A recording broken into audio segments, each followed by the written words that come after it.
This is episode 129 of the One Year Bible Reading Plan. This is History, 2 Samuel 10:14, the King James Version. And it came to pass after this that the king of the children of Ammon died, and Hanun his son reigned in his stead. Then said David, I will show kindness unto Hanun the son of Nahash, and his father showed kindness unto me. And David sent to comfort him by the hand of his servants for his father. And David's servants came into the land of the children of Ammon. And the princes of the children of Ammon said unto Hanun their lord, Thinkest thou that David doth honor thy father, that he hath sent comforters unto thee? Hath not David rather sent his servants unto thee to search the city and to spy it out and to overthrow it? Wherefore Hanun took David's servants and shaved off the one half of their beards and cut off their garments in the middle, even to their buttocks, and sent them away. When they told it unto David, he sent to meet them, because the men were greatly ashamed. And the king said, Tarry at Jericho until your beards be grown, and then return. And when the children of Ammon saw that they stank before David, the children of Ammon sent and hired the Syrians of Beth-rehob and the Syrians of Zobah, 20,000 footmen, and a king Maacah of 1,000 men, and of Ishtab 12,000 men. And when David heard of it, he sent Joab and all the host of the mighty men. And the children of Ammon came out and put the battle in array at the entering in of the gate. And the Syrians of Zobah and of Rehob and Ishtab and Maacah were by themselves in the field. When Joab saw that the front of the battle was against him before and behind, he chose of all the choice men of Israel, and put them in array against the Syrians. And the rest of the people he delivered into the hand of Abishai his brother, that he might put them in array against the children of Ammon. And he said, If the Syrians be too strong for me, then thou shalt help me, but if the children of Ammon be too strong for thee, then I will come and help thee. Be of good courage, and let us play the men for our people and for the cities of our God, and the Lord do that which seemeth him good. And Joab drew nigh, and the people that were with him, unto the battle against the Syrians, and they fled before him. And when the children of Ammon saw that the Syrians were fled, then fled they also before Abishai, and entered into the city. So Joab returned from the children of Ammon, and came to Jerusalem. And when the Syrians saw that they were smitten before Israel, they gathered themselves together. And Hadarezer sent and brought out the Syrians that were beyond the river, and they came to Helam, and Shobach, the captain of the host of Hadarezer, went before them. And when it was told David, he gathered all Israel together, and passed over Jordan, and came to Helam. And the Syrians set themselves in array against David, and fought with him. And the Syrians fled before Israel. And David slew the men of 700 chariots of the Syrians, and 40,000 horsemen, and smote Shobach, the captain of their host, who died there. And when all the kings that were servants to Hadarezer saw that they were smitten before Israel, they made peace with Israel and served them. So the Syrians feared to help the children of Ammon any more. And it came to pass after the year was expired, at the time when kings go forth to battle, that David sent Joab and his servants with him, and all Israel, and they destroyed the children of Ammon, and besieged Rabbah. But David tarried still at Jerusalem. And it came to pass in an eveningtide that David arose from off his bed, and walked upon the roof of the king's house. And from the roof he saw a woman washing herself, and the woman was very beautiful to look upon. And David sent and inquired after the woman. And one said, Is not this Bathsheba, the daughter of Eliam, the wife of Uriah the Hittite? And David sent messengers, and took her, and she came in unto him, and he lay with her, for she was purified from her uncleanness, and she returned unto her house.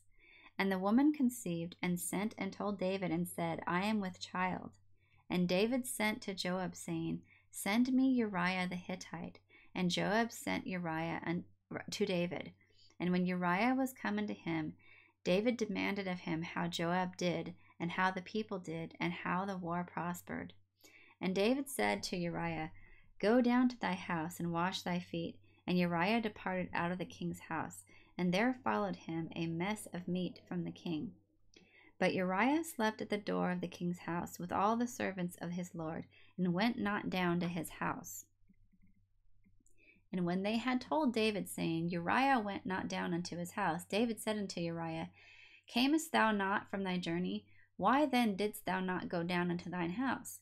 And Uriah said unto David, The ark and Israel and Judah abide in tents, and my lord Joab and the servants of my lord are encamped in the open fields. Shall I then go into mine house to eat and to drink, and to lie with my wife?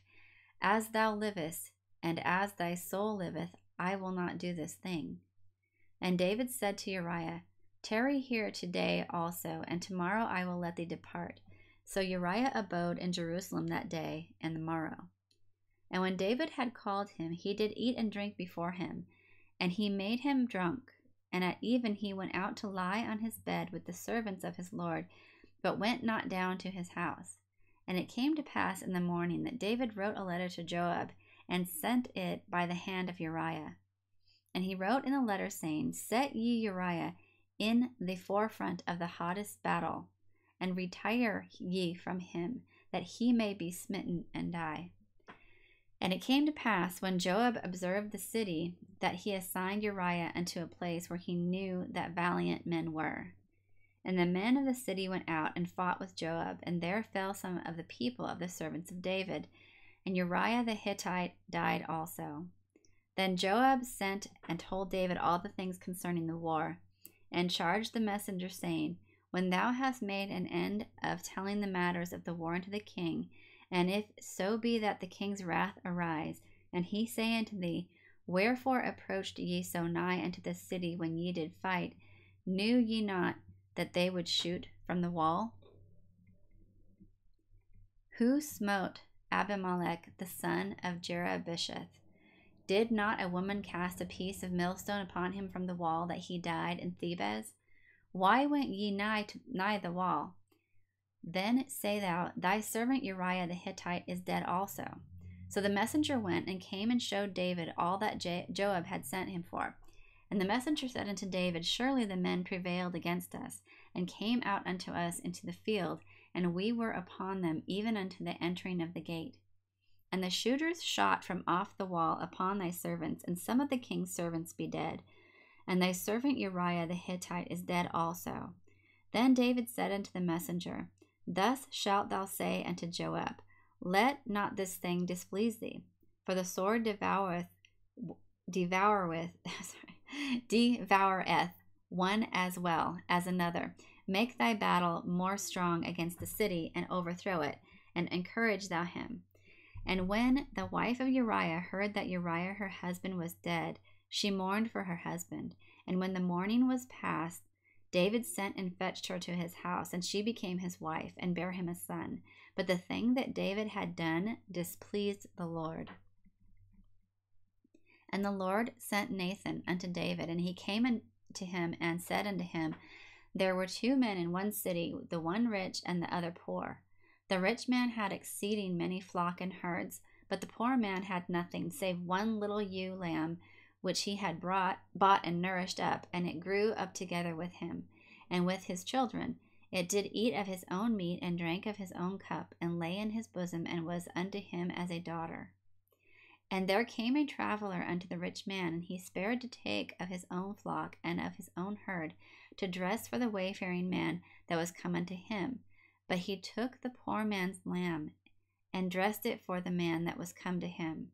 And David's anger was greatly kindled against the man, and he said to Nathan, As the Lord liveth, the man that hath done this thing shall surely die. And he shall restore the lamb fourfold, because he did this thing, and because he had no pity. And Nathan said unto David, Thou art the man. Thus saith the Lord God of Israel, I anointed thee king over Israel, and I delivered thee out of the hand of Saul. And I gave thee thy master's house, and thy master's wives into thy bosom, and gave thee the house of Israel and of Judah. And if that had been too little, I would moreover have given unto thee such and such things. Wherefore hast thou despised the commandment of the Lord to do evil in his sight? Thou hast killed Uriah the Hittite with the sword, and hast taken his wife to be thy wife, and hast slain him with the sword of the children of Ammon. Now therefore the sword shall never depart from thine house, because thou hast despised me, and hast taken the wife of Uriah the Hittite to be thy wife. Thus saith the Lord, Behold, I will raise up evil against thee out of thine own house, and I will take thy wives before thine eyes, and give them unto thy neighbor, and he shall lie with thy wives in the sight of the sun. For thou didst it secretly, but I will do this thing before all Israel, and before the sun. And David said unto Nathan, I have sinned against the Lord. And Nathan said unto David, The Lord also hath put away thy sin. Thou shalt not die. Howbeit, because by this deed thou hast given great occasion to the enemies of the Lord to blaspheme, the children also that is born unto thee shall surely die. And Nathan departed unto his house, and the Lord struck the child that Uriah's wife bare unto David, and it was very sick. David therefore besought God for the child, and David fasted and went in, and lay all night upon the earth. And the elders of his house arose, and went to him to raise him up from the earth. But he would not, neither did he eat bread with them. And it came to pass on the 7th day that the child died. And the servants of David feared to tell him that the child was dead. For they said, Behold, while the child was yet alive, we spake unto him, and he would not hearken unto our voice. How will he then vex himself if we tell him that the child is dead? But when David saw that her servants whispered, David perceived that the child was dead. Therefore David said unto his servants, Is the child dead? And they said, He is dead. Then David arose from the earth, and washed and anointed himself, and changed his apparel, and came into the house of the Lord, and worshipped. Then he came to his own house, and when he required, they set bread before him, and he did eat. Then said his servants unto him, What thing is this that thou hast done? Thou didst fast and weep for the child while it was alive, but when the child was dead, thou didst rise and eat bread. And he said, While the child was yet alive, I fasted and wept, for I said, Who can tell whether God will be gracious to me, that the child may live? But now he is dead. Wherefore should I fast? Can I bring him back again? I shall go to him, but he shall not return to me. And David comforted Bathsheba his wife, and went in unto her, and lay with her, and she bare a son, and he called his name Solomon, and the Lord loved him. And he sent by the hand of Nathan the prophet, and he called his name Jedediah, because of the Lord. And Joab fought against Rabbah of the children of Ammon, and took the royal city. And Joab sent messengers to David, and said, I have fought against Rabbah, and have taken the city of waters. Now therefore gather the rest of the people together, and encamp against the city, and take it, lest I take the city, and it be called after my name. And David gathered all the people together, and went to Rabbah, and fought against it, and took it. And he took their king's crown from off his head, the weight whereof was a talent of gold, with the precious stones, and it was set on David's head. And he brought forth the spoil of the city in the great abundance. And he brought forth the people that were therein, and put them under saws, and under harrows of iron, and under axes of iron, and made them pass through the brick kiln. And thus did he unto all the cities of the children of Ammon. So David and all the people returned unto Jerusalem. And it came to pass after this, that Absalom the son of David had a fair sister, whose name was Tamar, and Amnon the son of David loved her. And Amnon was so vexed that he fell sick for his sister Tamar, for she was a virgin. And Amnon thought it hard for him to do anything to her. But Amnon had a friend, whose name was Jonadab, the son of Shimeah, David's brother. And Jonadab was a very subtle man. And he said unto him, Why art thou, being the king's son, lean from day to day? Wilt thou not tell me? And Amnon said unto him, I love Tamar, my brother Absalom's sister. And Jonadab said unto him, Lay thee down on thy bed, and make thyself sick. And when thy father cometh to see thee, say unto him, I pray thee, let my sister Tamar come, and give me meat, and dress the meat in my sight, that I may see it, and eat it at her hand. And so Amnon lay down, and made himself sick. And when the king was come to see him, Amnon said unto the king, I pray thee, let Tamar my sister come, and make me a couple of cakes in my sight, that I may eat at her hand. Then David sent home to Tamar, saying, Go now to thy brother Amnon's house, and dress him meat. So Tamar went to her brother Amnon's house, and he was laid down. And she took flour, and kneaded it, and made cakes in his sight, and did bake the cakes. And she took a pan, and poured them out before him, but he refused to eat. And Amnon said, Have out all men from me. And they went out every man from him. And Amnon said unto Tamar, Bring the meat into the chamber, that I may eat of thine hand. And Tamar took the cakes which she had made, and brought them into the chamber to Amnon her brother. And when she had brought them unto him to eat, he took hold of her, and said unto her, Come lie with me, my sister. And she answered him, Nay, my brother, do not force me, for no such thing ought to be done in Israel. Do not thou this folly. And I, whither shall I cause my shame to go? And as for thee, thou shalt be as one of the fools in Israel. Now therefore I pray thee, speak unto the king, for he will not withhold me from thee. Howbeit he would not hearken unto her voice, but being stronger than she, forced her, and lay with her. Then Amnon hated her exceedingly, so that the hatred wherewith he hated her was greater than the love wherewith he had loved her. And Amnon said unto her, Arise, be gone. And she said unto him, There is no cause. This evil in sending me away is greater than the other that thou didst unto me. But he would not hearken unto her. Then he called his servant that ministered unto him, and said, Put now this woman out from me, and bolt the door after her. And she had a garment of divers colors upon her, for with such robes were the king's daughters, that they were virgins apparelled. Then his servant brought her out, and bolted the door after her. And Tamar put ashes on her head, and rent her garment of divers colors that was on her, and laid her hand on her head, and went on crying. And Absalom her brother said unto her, Hath Amnon thy brother been with thee? But hold now thy peace, my sister, he is thy brother, regard not this thing. So Tamar remained desolate in her brother Absalom's house. But when King David heard of all these things, he was very wroth. And Absalom spake unto his brother Amnon, neither good nor bad. For Absalom hated Amnon, because he had forced his sister Tamar. And it came to pass after 2 full years, that Absalom had sheep shearers in Baalhazor, which is beside Ephraim. And Absalom invited all the king's sons. And Absalom came to the king, and said, Behold now, thy servant hath sheep shearers. Let the king, I beseech thee, and his servants go with thy servant. And the king said to Absalom, Nay, my son, let us not all now go, lest we be chargeable unto thee.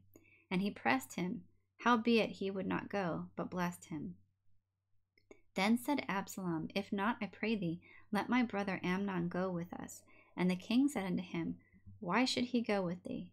But Absalom pressed him, that he let Amnon and all the king's sons go with him. Now Absalom had commanded his servants, saying, Mark ye now, when Amnon's heart is merry with wine, and when I say unto you, Smite Amnon, then kill him. Fear not, have not I commanded you? Be courageous and be valiant. And the servants of Absalom did unto Amnon as Absalom had commanded. Then all the king's sons arose, and every man gat him up upon his mule, and fled. And it came to pass, while they were in the way, that tidings came to David, saying, Absalom hath slain all the king's sons, and there is not one of them left. Then the king arose and tare his garments and lay on the earth, and all his servants stood by with their clothes rent. And Jonadab, the son of Shimeah, David's brother, answered and said, Let not my lord suppose that they have slain all the young men of the king's sons, for Amnon only is dead. For by the appointment of Absalom this hath been determined from the day that he forced his sister Tamar. Now therefore let not my lord the king take the thing to his heart, to think that all the king's sons are dead, for Amnon only is dead. But Absalom fled, and the young man that kept the watch lifted up his eyes and looked, and behold, there came much people by the way of the hillside behind him. And Jonadab said unto the king, Behold, the king's sons come. As thy servant said, so it is. And it came to pass, as soon as he had made an end of speaking, that behold, the king's sons came, and lifted up their voice and wept, and the king also and all his servants wept very sore. But Absalom fled and went to Talmai, the son of Ammihud, king of Geshur, and David mourned for his son every day. So Absalom fled and went to Geshur, and he was there 3 years. And the soul of King David longed to go forth unto Absalom, for he was comforted concerning Amnon, seeing he was dead. Now Joab the son of Zeruiah perceived that the king's heart was toward Absalom. And Joab sent to Tekoa, and fetched thence a wise woman, and said unto her, I pray thee, feign thyself to be a mourner, and put on now mourning apparel, and anoint not thyself with oil, but be as a woman that had a long time mourned for the dead, and come to the king, and speak on this manner unto him. So Joab put the words in her mouth. And when the woman of Tekoa spake to the king, she fell on her face to the ground, and did obeisance, and said, Help, O king. And the king said unto her, What aileth thee? And she answered, I am indeed a widow woman, and mine husband is dead. And thy handmaid had 2 sons, and they 2 strove together in the field, and there was none to part them, but the one smote the other, and slew him. And behold, the whole family is risen against thine handmaid. And they said, Deliver him that smote his brother, that we may kill him, for the life of his brother whom he slew, and we will destroy the heir also. And so they shall quench my coal which is left, and shall not leave to my husband neither name nor remainder upon the earth. And the king said unto the woman, Go to thine house, and I will give charge concerning thee. And the woman of Tekoa said unto the king, My lord, O king, the iniquity be on me, and on my father's house, and the king of his throne be guiltless. And the king said, Whoever saith aught unto thee, bring him to me, and he shall not touch thee any more. Then said she, I pray thee, let the king remember the Lord thy God, that thou wouldest not suffer the revengers of blood to destroy any more, lest they destroy my son. And he said, As the Lord liveth, there shall not one hair of thy son fall to the earth. Then the woman said, Let thine handmaid, I pray thee, speak one word unto my lord the king. And he said, Say on. And the woman said, Wherefore then hast thou thought such a thing against the people of God? For the king doth speak this thing as one which is faulty, in that the king doth not fetch home again his banished. For we must needs die, and are as water spilt on the ground, which cannot be gathered up again. Neither doth God respect any person, yet doth he devise means that his banished be not expelled from him. Now therefore, that I am come to speak of this thing unto my lord the king, it is because the people have made me afraid. And thy handmaid said, I will now speak unto the king. It may be that the king will perform the request of his handmaid. For the king will hear to deliver his handmaid out of the hand of the man that would destroy me and my son together out of the inheritance of God. Then thine handmaid said, The word of my lord the king shall now be comfortable, for as an angel of God, so is my lord the king to discern good and bad. Therefore the Lord thy God will be with thee. Then the king answered and said unto the woman, Hide not from me, I pray thee, the thing that I shall ask thee. And the woman said, Let my lord the king now speak. And the king said, Is not the hand of Joab with thee in all this? And the woman answered and said, As thy soul liveth, my lord the king, none can turn to the right hand or to the left from aught that my lord the king hath spoken. For thy servant Joab, he bade me, and he put all these words in the mouth of thine handmaid. To fetch about this form of speech hath thy servant Joab done this thing, and my lord is wise, according to the wisdom of an angel of God, to know all things that are in the earth. And the king said unto Joab, Behold now, I have done this thing. Go therefore and bring the young man Absalom again. And Joab fell to the ground on his face and bowed himself and thanked the king. And Joab said, Today thy servant knoweth that I have found grace in thy sight, my lord, O king, in that the king hath fulfilled the request of his servant. So Joab arose and went to Geshur and brought Absalom to Jerusalem. And the king said, Let him turn to his own house, and let him not see my face. So Absalom returned to his own house and saw not the king's face. But in all Israel there was none to be so much praised as Absalom for his beauty. From the sole of his foot even to the crown of his head there was no blemish in him. And when he polled his head, for it was at every year's end that he polled it, because the hair was heavy on him, therefore he polled it, he weighed the hair of his head at 200 shekels after the king's weight. And unto Absalom there were born 3 sons and 1 daughter, whose name was Tamar. She was a woman of fair countenance. So Absalom dwelt 2 full years in Jerusalem, and saw not the king's face. Therefore Absalom went for Joab to have sent him to the king, but he would not come to him. And when he sent again the second time, he would not come. Therefore he said unto his servants, See, Joab's field is near mine, and he hath barley there. Go and set it on fire. And Absalom's servants set the field on fire. Then Joab arose and came to Absalom unto his house, and said unto him, Wherefore have thy servants set my field on fire? And Absalom answered Joab, Behold, I sent unto thee, saying, Come hither, that I may send thee to the king, to say, Wherefore am I come from Geshur? It had been good for me to have been there still.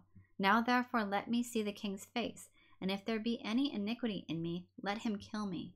So Joab came to the king and told him, and when he had called for Absalom, he came to the king and bowed himself on his face to the ground before the king. And the king kissed Absalom. That concludes installment number 129 of the 1-Year Bible Reading Plan. I hope you enjoyed that.